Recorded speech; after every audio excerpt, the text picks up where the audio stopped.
दोस्तों नमस्कार। दोस्तों मैं सतवीर सिंह अपने YouTube के भारत लिंक ग्लोबल चैनल पर आपका स्वागत करता हूं। दोस्तों एडीजीपी वाई पूर्ण कुमार जी की आत्महत्या हुए लगभग एक हफ्ता हो चुका है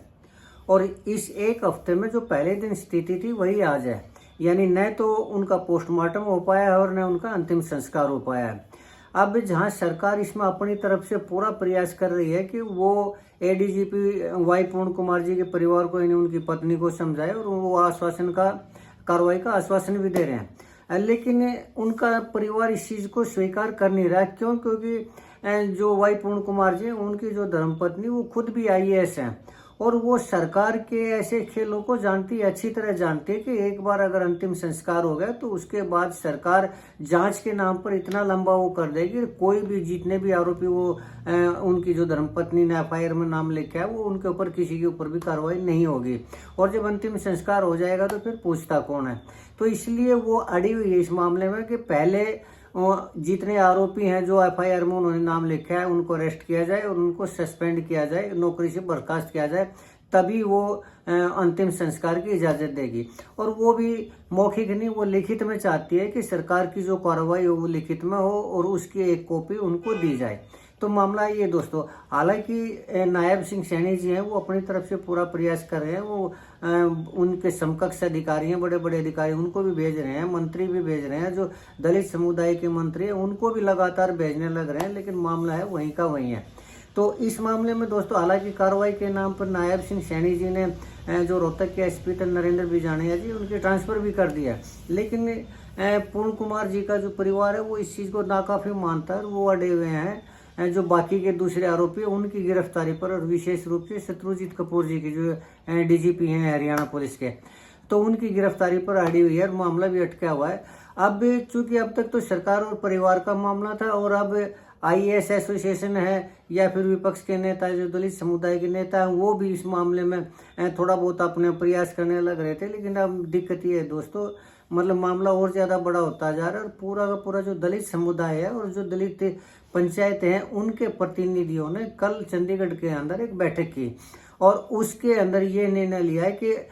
और सरकार को अल्टीमेटम भी दिया 48 घंटे का कि अगर 48 घंटे के अंदर आरोपी व्यक्तियों के ऊपर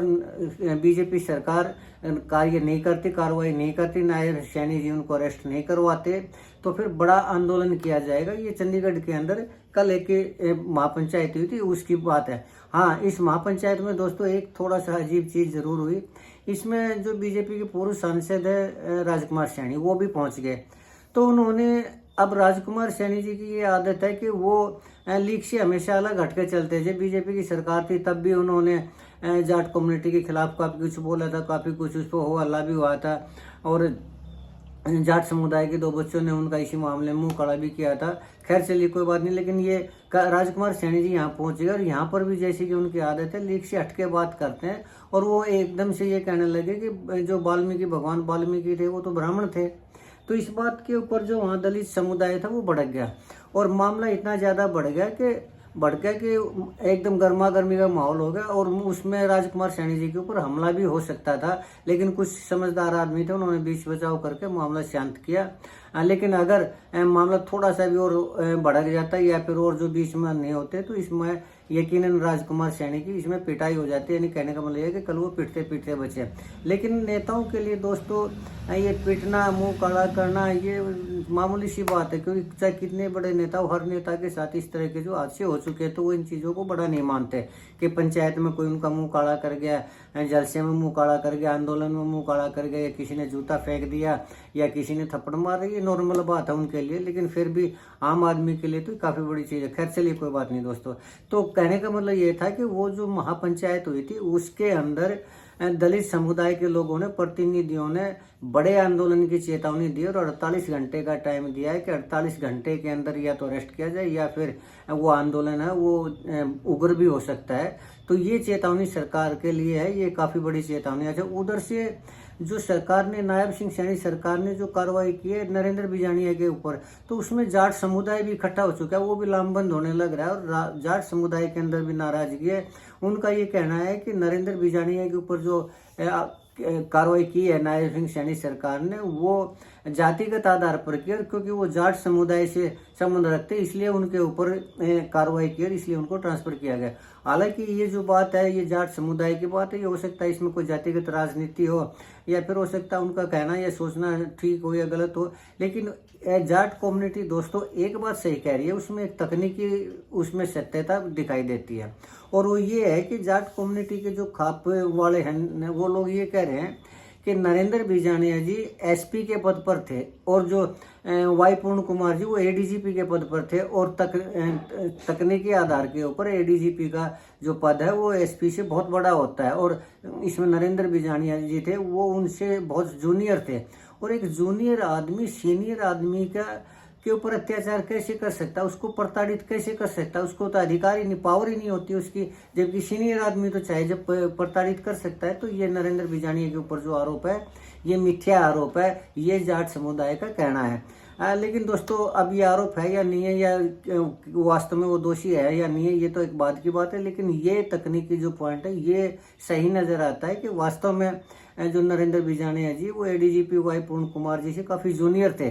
और पद के हिसाब से वो उनको प्रताड़ित नहीं कर सकते थे, ये बिल्कुल सही बात है। लेकिन पता नहीं उनकी मिसेज ने कैसे उनका नाम लिखवा दिया, किस दुश्मनी में या किस तकनीकी पॉइंट पर या किस आधार पर उनका नाम लिखवाया, ये तो खैर उनकी धर्मपत्नी जाने। लेकिन दोस्तों इस मामले में ये जरूर है कि ये सरकार के लिए गले की फांस बनने लग रहा है, और मुझे ऐसा लगता है कि अगर सरकार ने वक्त रहते इसको नहीं संभाला तो जो भिवानी में मनीषा हत्याकांड का मामला था, कहीं समाज इस तरह उठ खड़ा ना हो, और अगर ऐसी सिचुएशन होती है तो ये सिर्फ सरकार के लिए ही मुश्किल पैदा नहीं होगी, ये लॉ एंड ऑर्डर की सिचुएशन है वो भी नियंत्रण से बाहर जा सकती है। इसलिए मेरा तो ये मानना है कि इस मामले में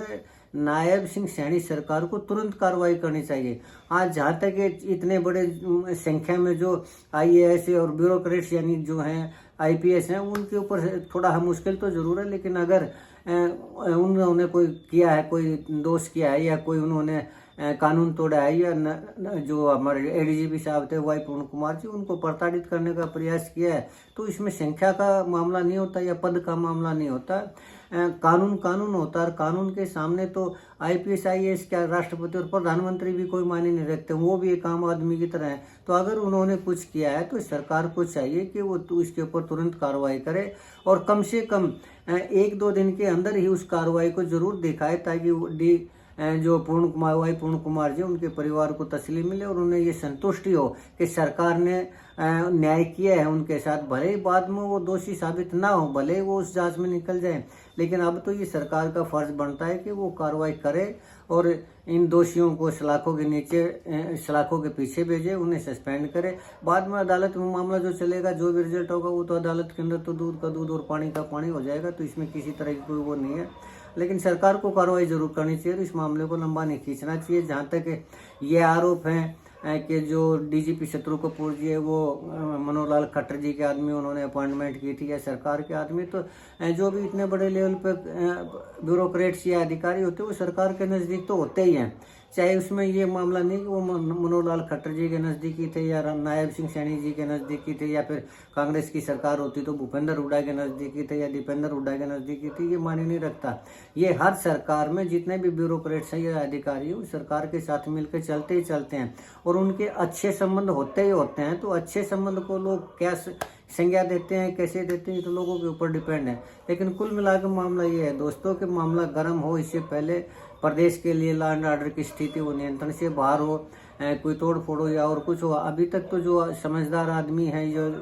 उम्र में बड़े आदमी हैं, वो इस चीज़ को हैंडल करने लग रहे, तो ये थोड़ा सॉफ्ट चीज़ है। लेकिन अगर किसी कारणवश ये दिमाग में आ गई, जेएनजी के दिमाग में आ गई, यानी यंग लड़के जो 18 से 28 साल की उम्र के हैं, अगर उनके दिमाग में ये बात आ गई तो शायद फिर स्थिति बहुत ही ज़्यादा खराब हो जाएगी, जैसे दूसरे देशों का हाल हुआ है। ऐसा ना हो आगे समय रहते कार्रवाई ना करे सरकार और मामला जेएनजी के हाथों में जाए। तो इससे पहले कि सिचुएशन खराब हो, सरकार को चाहिए कि वो कार्रवाई करे। हमारा तो फिलहाल इतना ही कहना है। तो आज के लिए इतना ही दोस्तों। मुझे उम्मीद है कि आपको मेरी ये विवेचना ये पसंद आई होगी। अगर आपको लगता है कि मैं सही कह रहा हूँ तो आपसे निवेदन है कि आप मेरे इस वीडियो को लाइक करें, शेयर करें और कमेंट करें दोस्तों।